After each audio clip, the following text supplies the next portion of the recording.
and welcome to another Piper's Pearl. Today's Pearl, we're going to be looking at the use of an ophthalmoscope. Now, depending on your background and how much time you've spent doing clinical work, you may already be well aware of how to use an ophthalmoscope. But generally speaking, an ophthalmoscope is something that's not readily covered, especially in initial training, because it's seen as quite a specialist tool. And obviously, there's variations of an ophthalmoscope that you can do endoscopies, and then you can upgrade to a slit lamp, things like that. But generally speaking, just a general portable ophthalmoscope can be very useful in aiding us in examining or doing a proper examination of the anterior chamber and the external aspects of the eye itself.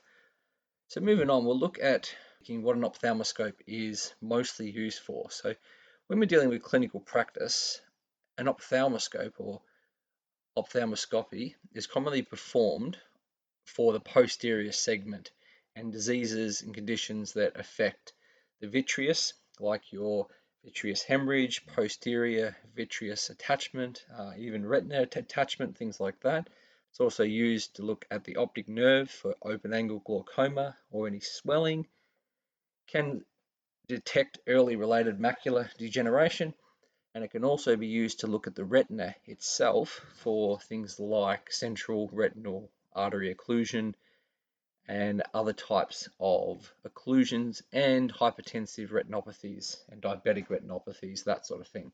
But in our line of work, it can also be very useful to examine that anterior segment just by adjusting the diopter, which we'll look at later, to its positive ends as opposed to negative. And we'll talk more about that sooner. The advantage it plays is it actually will provide magnification and a almost designed light source for looking at the anterior segment of the eye, which can make it very useful when you're using fluorescein stains, because it also comes with a cobalt blue light.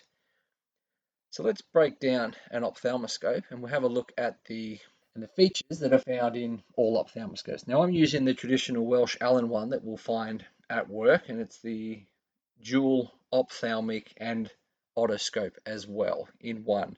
So if we look at the front aspect of it, we obviously have the viewing window, and that's what that faces the patient. When we look at the green and the clear dot, that's a way of adding red eye filter and normal light source. So that's what that does right there. And then we have the aperture dial right here at the front. Now the head at the base of the ophthalmoscope, well, it can actually rotate a full 360. So you can lock it in any one of the 90-degree angles in order to optimize your view based on whatever's comfortable for you and the position that the patient's in. When we look at the back of it, we have a few more details that we can look at. Looking right at the bottom, there's two light sources. So there's a strong light source, which can be great for looking at red eye reflex, which we'll look at, and then there's a lighter source that can be a little bit nicer when getting close to somebody's eye, especially when doing that fundoscopy that we spoke about. Looking up at the top aspect, and we'll have a closer look at this later, you'll see a little plus and a minus. These are bolt adjusts basically that are found on this particular brand of ophthalmoscope, and what it allows us to do is if we place the indicator up to the positive aspect, then all of our numbers are going to lean on the positive side. If we have it in neutral, then we'll have a selection of positive numbers and negative numbers, and if we place it on the negative, all of our numbers are negative. Now when we talk about the diopter settings, you'll understand more what this positive and negative focus means, but just note that the part in front of the actual diopter setting or diopter wheel is for your bolt adjustment. It will change the area of the eye that you're looking at. So let's have a closer look at our aperture, and we'll have a look at the different settings that are available in most ophthalmoscopes. So we have a light source that is small, medium, or large. Now the idea of this light source is to basically make it line up with the size of the patient's pupil. So small one is used if in a well-lit room, light environment, so the pupil's going to be quite small. Medium is your general, darker room, and we really only use the large one if the patient's actually had their pupils dilated by medications. So probably not too much for us. Other ophthalmoscopes will have something known as a half light, which can be used basically to help get through the pupil for anyone that has any pathologies like cataracts or deformations of the lenses.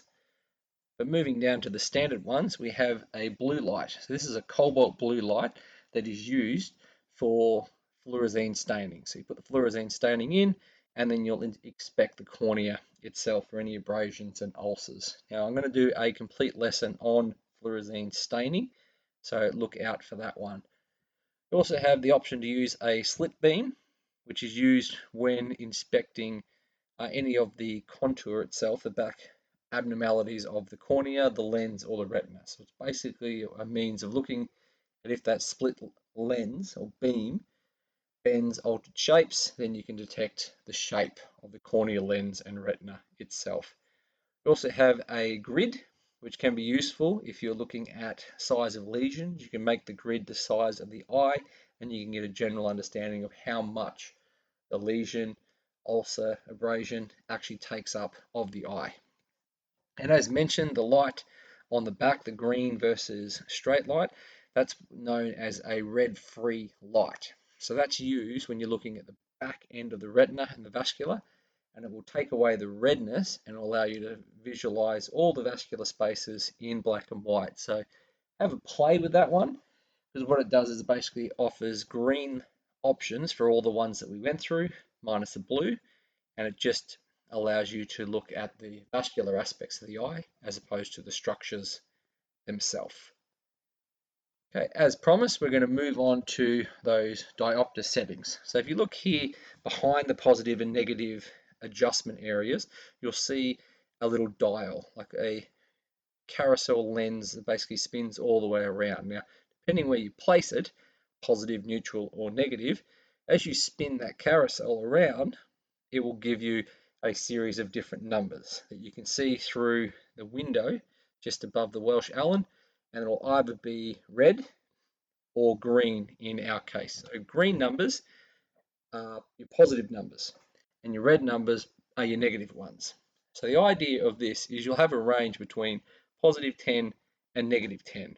When we're dealing with positive diopter values, they are used for looking at structures that are close to the eye. Okay, so the more positive the value, it means the viewing lens is more convex. So the focus point will be focused closer to the examiner's eye. Okay, so it'll be closer to you.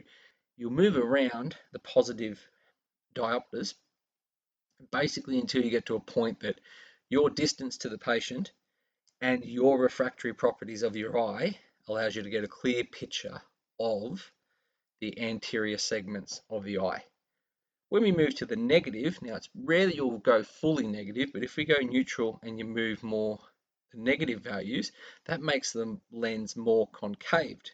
So the focus point is moved further away. So this can be very useful for looking in the back of somebody's eye.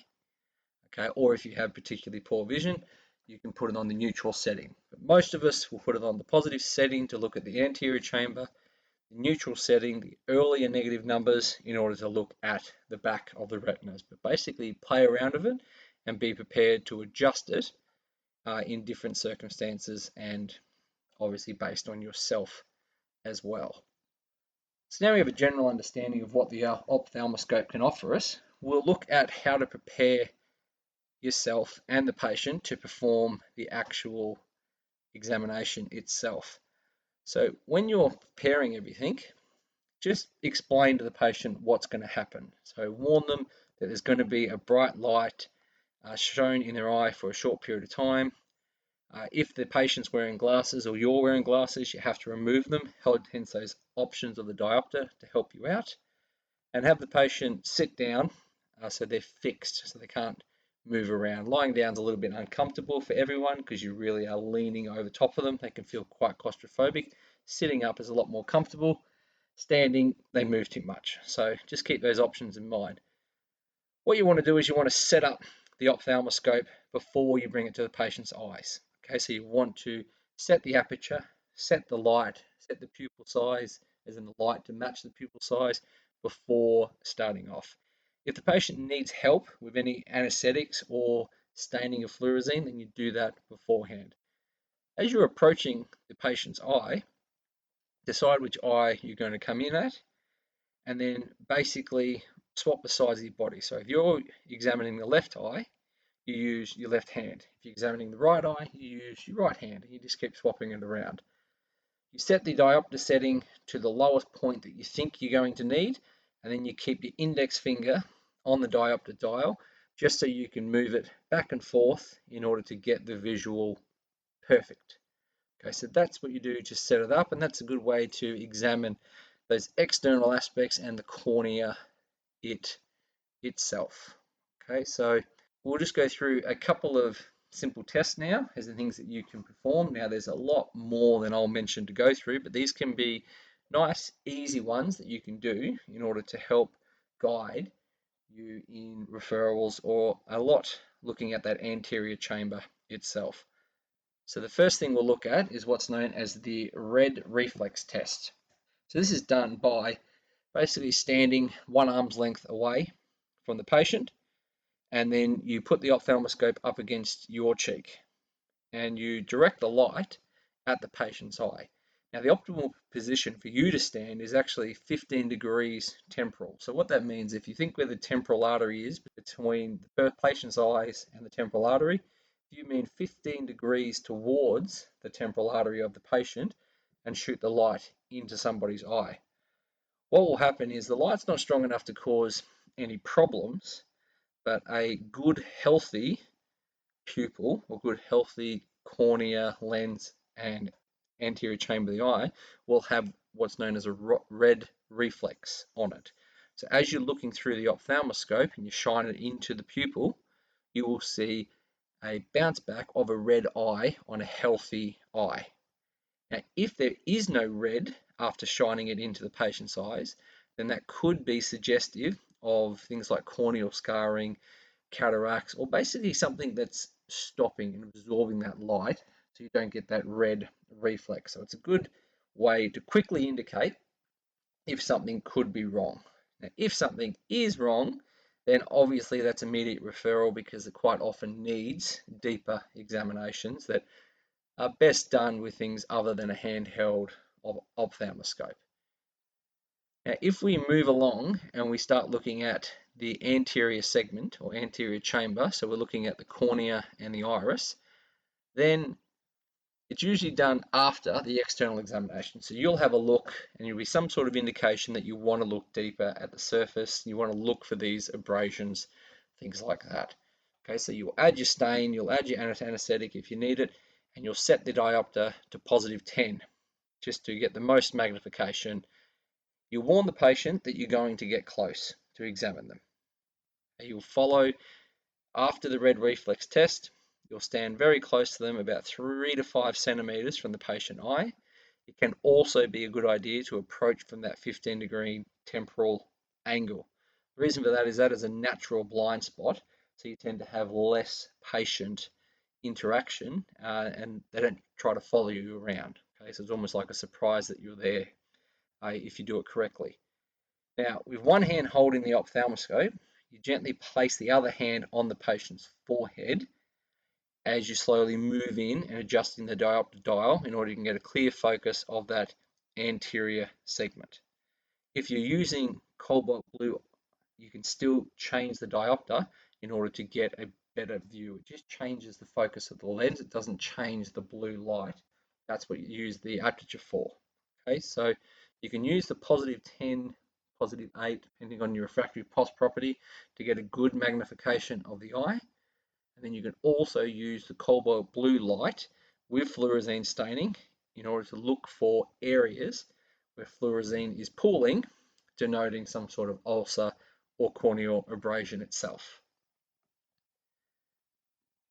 Now, from here, you can go a lot deeper, and I mean that both in knowledge and obviously in the chambers of the eyes. So, if you wanted to practice and you wanted to get a better understanding, I recommend teaming up with people that do this regularly and just practice on friends, people that don't actually have any medical conditions to start with, and just practice looking at the back of the fundus itself. So in this case, you'll need to set the diopter to 0 and then be prepared to go to those negative spaces in order to get a good view. The idea is you want the patient to look directly at the light in order for you to look through the pupil. From there, you can look for big obvious signs, like hemorrhaging, discoloration, that sort of thing. But if you want to do further reading and further understanding of things to look for, especially around that fundus, which is the optic disc, optic cup sort of region, then you can start looking up characteristics denoted as color, the contours, and something known as the cup, or more in particular, the cup disc ratio itself. So I won't go into too much detail about that, but you can definitely look for things like that in order to increase your understanding of the fundus itself. Okay, that brings us to the end of this pearl, looking at the ophthalmoscope and how to use it. As mentioned, it's a wonderful little tool that you can have in your diagnostic kit that just increases your ability to make sound diagnosis and therefore sound recommendations for referrals in order to optimize the patient's care. Now, whilst it is difficult to achieve these things in the settings that we are in, especially the bright lights, we don't have the optimal rooms that we can dim down, that sort of thing. The simple use of the cobalt blue light and the magnification of positive 10 diopter can go a long way in really doing a detailed examination of somebody's eye to hand over sound referrals. But until next time, take care.